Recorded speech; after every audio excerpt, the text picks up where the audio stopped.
Georgia Tech Library every August welcomes the incoming freshmen to the library. They have a celebration night, 7 to 11 p.m. A couple years ago for pizza, speed dating, music, drama, poker, games, and DDR.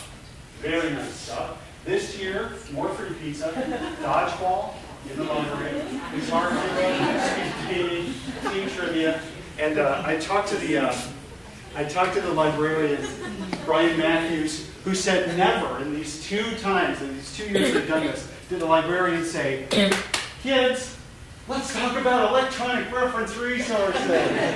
They never did that. They let them discover the library on their own so they would remember that it was a place they could come back to. Some libraries are getting into Flickr, including the Library of Congress. I say if it's good enough for the Library of Congress, it's good enough for any library to share some of their digital photos with everyone and encourage them to tag or to comment. Abilene Christian University did this. Every student, faculty, and staff that come in get an iPhone or an iPod Touch. And they have a university-wide mechanism for keeping in contact and using the devices to interact. It's part of the educational process. There's a wonderful movie you can watch at this site called Connected, about a student. Oh, Let Go of Control was our second. I got to watch the time. It flies, doesn't it? Ooh, okay. And when are we? 4:15. Okay, I'll watch that. Because this makes me crazy. I don't want to talk too much about this. Okay. With the warning sign generator, I made this sign. This is deep in the conversations about Library 2.0 a couple years ago. Failure to innovate while overthinking and underplanning library services may cause a loss of library users and of library staff. And I think we've seen it in the conversations in the biblioblogosphere of librarians that have left their jobs. So it's kind of changing with the way the economy is because they could not do what they wanted to do in their jobs. I think we tell stories in our libraries in many different ways. One way we do that is with signage. A little sip of tea here. I think we tell stories the way we interact with each other over the desk, the way our buildings look, and the signs we use. So let's take a look at some ways that libraries present themselves to their public. Some on the front door. Please don't use your cell phones in the library. Use them in the entryway only. Okay? Absolutely no cell phones eating or drinking in the library. See that this says good here? Thank you. Yeah, that just takes care of it all. Look at this. Violators, sorry, folks over here if you can't see it, violators will have to leave. Hi, welcome to the library. Oh, you have your phone, you're a violator, get out. How can we let this happen? Okay, you want to hear the story about this one? There's two stories. Take a look. They made the off red and signed by anonymous library directors. Ooh. All right. Okay.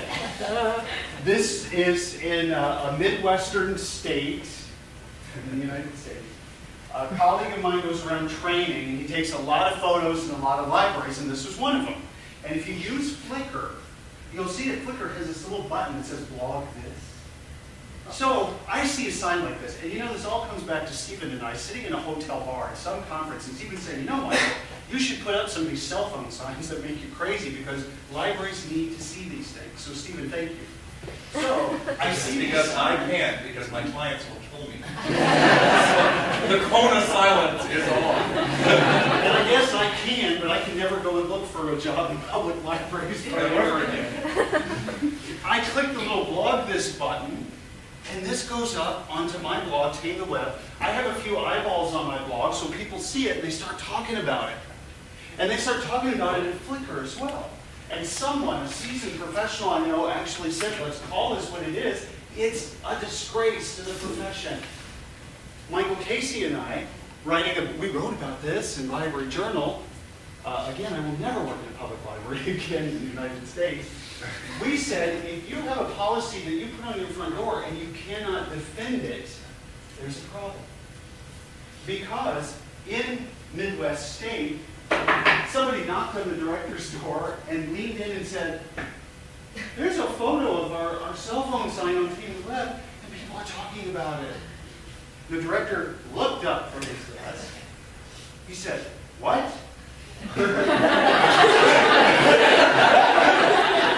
He said, "Nobody asked if they could do that. They didn't ask me." This is how the world has changed. Okay, and I've been using this for a little over a year. I've been using this sign over a year old now. And I took it to Australia, I brought it back here, I go, I'm going to Canada now. I was very close to Chicago doing a talk with the Unicorn Users.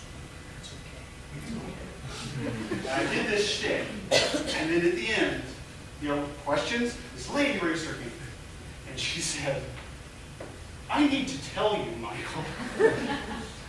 I'm like, okay. She said, "I've seen you speak twice, and this sign thing is snarky and insulting. And you need to remember that we need these signs on our doors." My knees got weak. When you're called out in front of 100 people, it turned out that she, in her library, she's a library director, they briefed me after everybody was gone. It's okay, it's okay. She's a personality.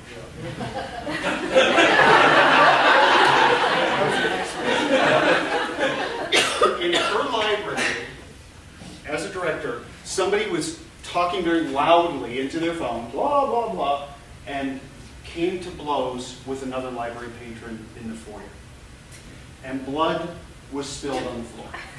So she really, this really... That'll prevent it, for sure. Yeah. But I always prevent my violence by photocopies. How did we make the jump, again, from behavior to technology? How did we do that? When it's so much more easier to have the courtesy please. We'll see those in just a bit.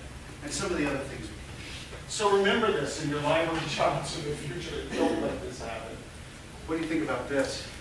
Unnamed Southern University. Look at this. All other staff prohibited, including but not limited to housekeeping. Housekeeping. How do we get away with this in our facilities? How do we let ITS have that much control? And how do we let anyone talk to anyone that visits our spaces in that way? If you're eating or drinking, you will be banned. Okay. My colleague, Jenny Levine, the shifted librarian, her hometown library, okay? Her hometown library does this thing, it's public library, where the new books are put on the table. And you can look at them and admire them for 2 weeks, but you cannot check them out. So they put up a sign that says, "Look at our new exhibit books, yay!" You can get them in 2 weeks, July 6th. Please feel free to place a hold. Here it was in the summer, okay, this was summer 07, summer 08, and here's one of the most recent ones I've seen, January 16th, 2009. So weekly, if not daily, somebody is remaking this sign, choosing colored paper. And taking pictures of it. That's Jenny doing that. How much time is being spent, for one thing, on just doing this?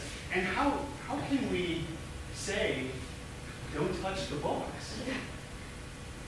This is bad. I was doing a talk a couple weeks ago in Illinois, because this is where this is, and I heard the entire staff is coming.